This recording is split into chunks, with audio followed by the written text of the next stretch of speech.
天气热，蠓虫咬炭生，真侪透过蠓仔传染的病症，这几年就愈来愈严重。亲像咱台湾今年天狗节的疫情就特别严重，是已经超过1800例啊！这全世界嘛已经超过300万例。咱常常感觉讲这大型的动物真恐怖，不过其实当年害死上侪人的动物是蠓仔。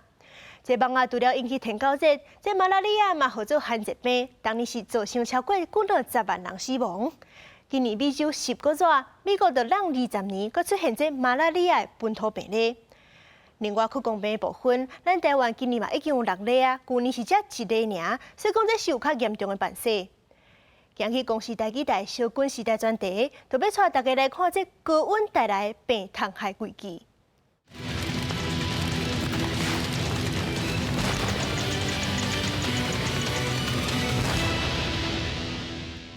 卫生人员伫厝内甲厝外四界喷药消毒，无论大人也是囡仔，拢倒伫眠床顶发烧，连物件都食袂落。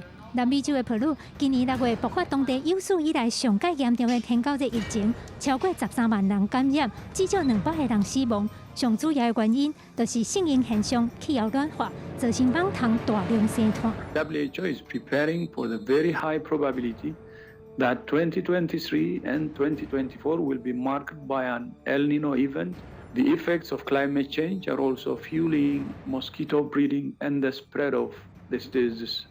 根据世界卫生组织 WHO 的统计，全世界感染天狗节的病例为2000年的50万人到2022年的420万人，20年来增加超过8倍。今年敢若伫美洲都有将近300万人感染，若搁加上天狗节上主要的疫区亚洲，感染的人数可能会真惊人。About half of the world population is at risk of dengue, and dengue affects approximately 129 countries.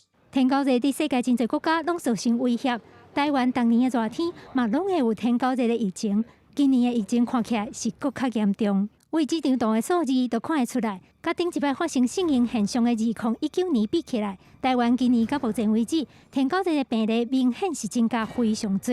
而且除了台南上界严重以外，疫情阁直接下过北回归线，互婚姻关嘛变作疫区。专家表示，这显示气温飙悬对台湾的天狗节疫情影响愈来愈大。但是真侪人的叫是，若拄着天狗节，喷药来消灭蠓仔就好啊。专家讲，平常时保持环境的清气，才是对抗天狗节上好的方法。药反倒转来爱喷愈少愈好。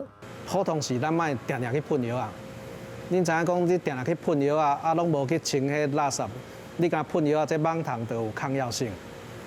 啊，若是讲咱突然间若是咧大流行，有迄传染病咧流行时阵，你去转药啊，迄拢无效。除了天狗节以外，蠓仔可以传染马拉利亚、溃疡热、猪卡病毒等等各种的病。专家表示，以台湾目前的环境，马拉利亚会搁再流行的可能性并无大。但是，参照溃疡热、猪卡病毒这种会伫人口集中的城镇传染的病，确实有需要加较注意的。另外，气温升悬会大量生团的虫，毋若蠓仔尔。去年伫屏东甲高雄的柑仔蜜，就去互一种白菇神传染毒素病，造成小脏现象无法度收成。台东的稻仔嘛，因为突然间出现真侪真久毋捌看过的乌龟仔虫，互农民损失真严重。即摆因有气候变化，所以造成讲这原来无讲介重要的次要的海棠，即摆看压起来，一压起来，大家毋知要怎处理。所以一规个东部这稻米的水稻的山区其实影响较真大。专家表示，因即马伫推动每一个乡镇拢应该有一个食物医师，随时提醒农民爱注意虾米新的病虫，要安怎处理，才会当应付因为气候暖化愈来愈严重、愈来愈复杂的病虫害。记者甘文恩、郑俊佑综合报道。